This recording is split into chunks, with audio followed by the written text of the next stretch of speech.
पूरे बिहार में अकेले माननीय उपेंद्र कुशवाहा जी ही एक ऐसे नेता हैं जो 365 दिन लगातार क्षेत्र में रहते हैं, लोगों के बीच रहते हैं। गठबंधन का मतलब ये नहीं होता है कि आप दूध डाले, पानी डाले, चायपत्ती डाले, चीनी डाले और चाय बन गई। एक साल पहले जो पुल गिरा, एक साल बाद भी वो गिर गया, तो नीतीश कुमार जी उस पर कार्रवाई नहीं करेंगे। जिस सीट पर पहले वो लड़े हैं उसी पर लड़ेंगे। कि हमने बिना शर्त एनडीए में जाने का फैसला किया है। कि बिहार में सबसे ज़्यादा ऐसे बच्चे हैं जो स्कूल नहीं जाते हैं, सबसे ज़्यादा कच्चे घर जो हैं बिहार के अंदर, वो पूरे देश में बिहार के अंदर है। बैठकों का दौर जारी है। एक तरफ महागठबंधन बेंगलोर में बैठक कर रही है, दूसरी तरफ एनडीए दिल्ली में।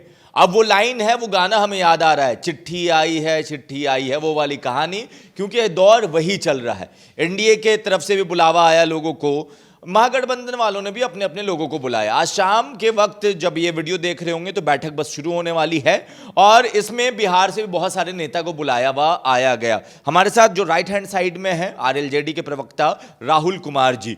राहुल जी, बुलावा आया आप लोगों को? हमारे नेता माननीय उपेंद्र कुशवाहा जी ने आज ही सुबह और कल बीते दिन भी उन्होंने औपचारिक तौर पर एनडीए में जाने का ऐलान वो कर चुके हैं।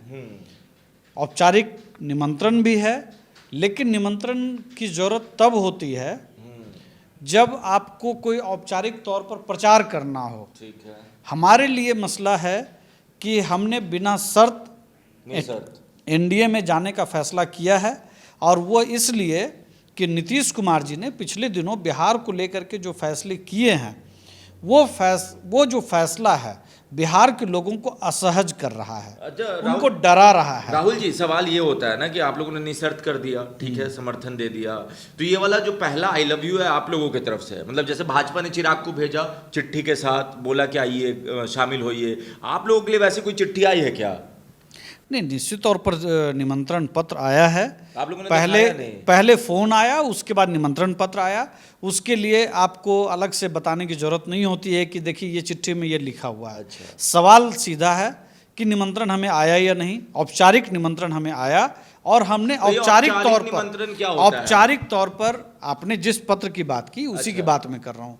औपचारिक तौर पर हमारे नेता ने आज दिल्ली की यात्रा शुरू करने से पहले उन्होंने प्रेस के साथियों से बात करते हुए स्पष्ट तौर पर बता दिया कि हम बिना किसी शर्त के साथ एनडीए में शामिल हो रहे हैं। अच्छा, अब ऐसा तो कहा जाता है बिना किसी शर्त के साथ।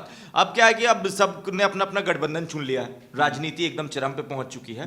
सीट वीट का भी तो बातचीत हुआ होगा ना कि नहीं, ये 2 गो 3 गो 4 जो भी है लड़ेंगे, हम ही लड़ेंगे, हमको चाहिए। देखिए, पहली बार जो 2024 में चुनाव होना है उसके ठीक पहले अभी 8-10 महीने बाकी हैं और एनडीए की पहली बैठक आज है और माना जा रहा है कि 30 से ज़्यादा दल इसमें शामिल होंगे।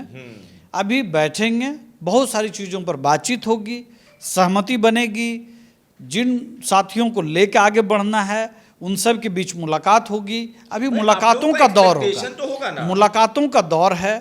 जब सीट फाइनल होने लगेगा उसके पहले बहुत सारी चीज़ों को क्लियर करना पड़ता है।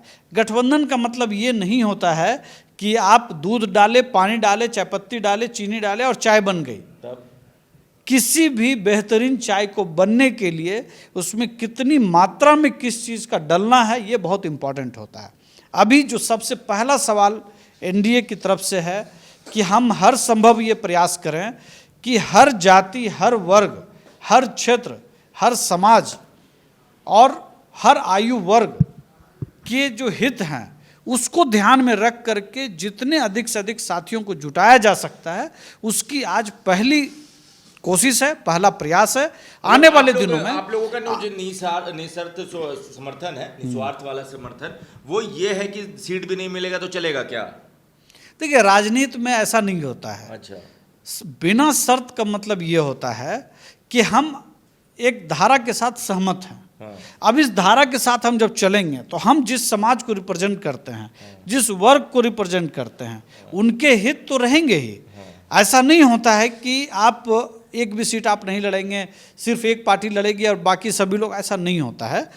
देखिए, औपचारिक तौर पर सभी साथी किसी न किसी सीट पर लड़ेंगे, लेकिन उसके पहले बहुत सारा ग्राउंड वर्क होता है, होमवर्क होता है, बहुत सारी मुद्दे होते हैं, सहमति होती है, और सबसे इम्पॉर्टेंट जो होता है वो ये कि हमारा बिहार जिस दौर से गुजर रहा है उस दौर से बिहार को आगे ले जाने में एनडीए की जो भूमिका होने वाली है उस भूमिका का एक आकार या एक स्वरूप आज लेता हुआ आपको दिखाई पड़ेगा। चलिए 2-3 सवाल हम आपसे पूछ ले, ईमानदारी से जवाब दीजिएगा, ठीक है। अब तो आप कह रहे हैं कि गठबंधन में आप शामिल हैं, नेताजी ने भी आपके कह दिया, ठीक है, मगर उधर महागठबंधन भी तैयारी कर रही है, 24 से ज्यादा दल उसके साथ है, और मतलब कैसे कैसे आप लोग रोकिएगा उस तूफान को? नीतीश कुमार, खास के बिहार की बात कर ले, नीतीश कुमार, तेजस्वी यादव, कांग्रेस, लेफ्ट, आप लोग टिकिएगा कहाँ?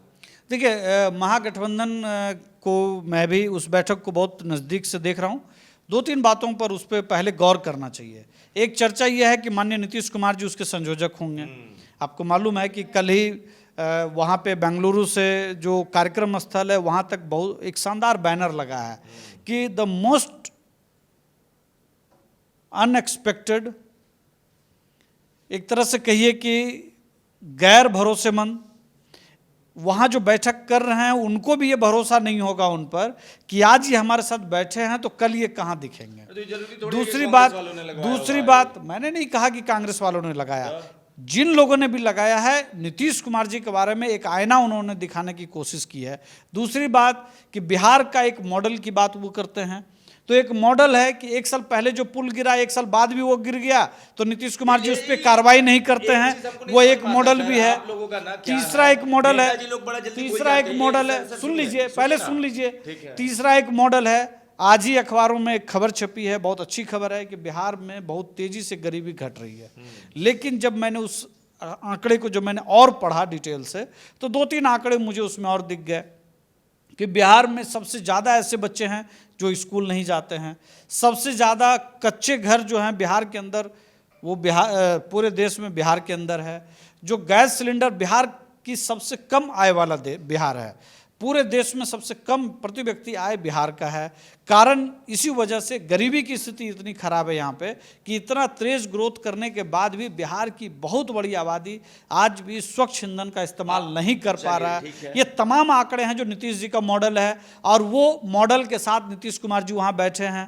अच्छा, अब वही कह रहे हैं कि आप लोगों को ना एक चीज़ याद रहता है, दूसरा जो गुजरात में ब्रिज गिरा वो याद नहीं रहता आप लोगों को। वो जो ब्रिज गिरा से 6 महीने पहले वो याद नहीं था, वो कौन सा मॉडल था वो आप बताना भी नहीं चाहेंगे, अभी नए नए गठबंधन। नहीं, ऐसी कोई बात नहीं है। देखिए, उस तकलीफ होता है, उस ब्रिज में जितने लोग को रहना चाहिए था उससे ज्यादा लोग थे, ये दुर्भाग्यपूर्ण घटना है। अच्छा, और उस पे जितने लोगों पे कार्रवाई होनी चाहिए थी कार्रवाई हुई। आप मुझे बता दीजिए कि नीतीश कुमार जी ने किस अधिकारी को इस बात के लिए दंडित किया।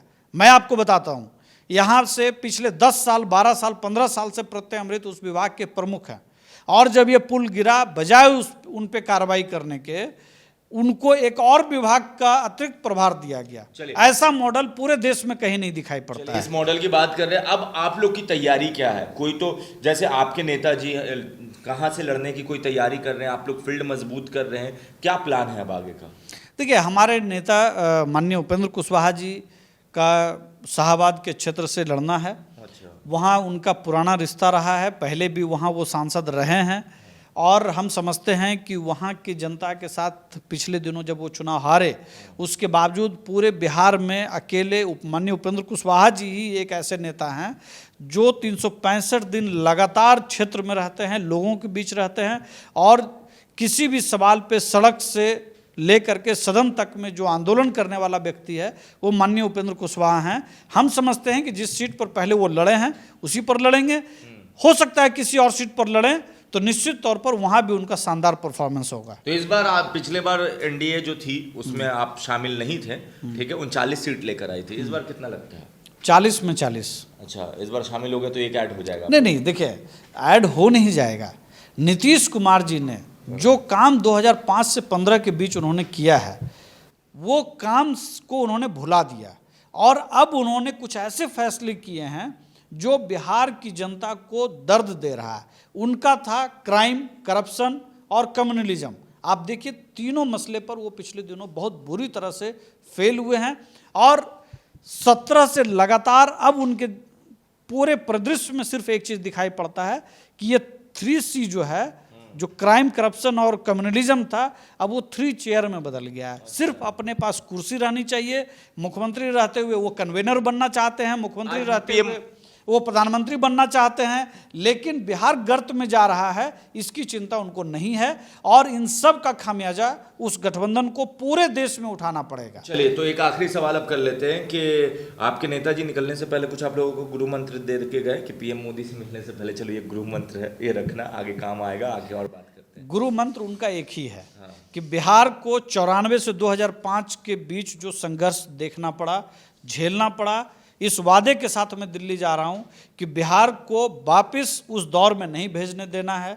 दूसरा कि बिहार को एक बेहतर बिहार बनाने के संकल्प के साथ दिल्ली जा रहा हूं और हर कार्यकर्ता, हर जनता जो नीतीश कुमार जी में आस्था रखती थी और जो नीतीश कुमार जी ने उनके साथ धोखा किया है पिछले 8-10 महीनों में, उन तमाम साथियों, कार्यकर्ताओं और जनता के विश्वास पर खरा उतरना है, इस भरोसे के साथ वो दिल्ली गया। चलिए ठीक है, आपने सुन लिया नेताजी को। इन्होंने साफ साफ कहा कि भाई निशर्त समर्थन है, मतलब कि हमारा कोई शर्त नहीं है, वहाँ हम जा रहे हैं। वो तस्वीर आ जाएगी जब पीएम मोदी से इनके नेताजी की मुलाकात होगी, मतलब उपेंद्र कुशवाहा की। और दूसरी चीज़ कि अब हम गठबंधन में आ गए हैं और मजबूती से लड़ेंगे, बिहार को आगे ले जाना है। मगर गठबंधन बदलता रहता है, 14 में किसी और के साथ, 19 में कहीं किसी और के साथ, 20 अकेले, अब 22-23 में किसी और के साथ हैं। बाकी वक्त बताएगा। आप अपनी राय नीचे कमेंट बॉक्स में लिख दीजिए। धन्यवाद।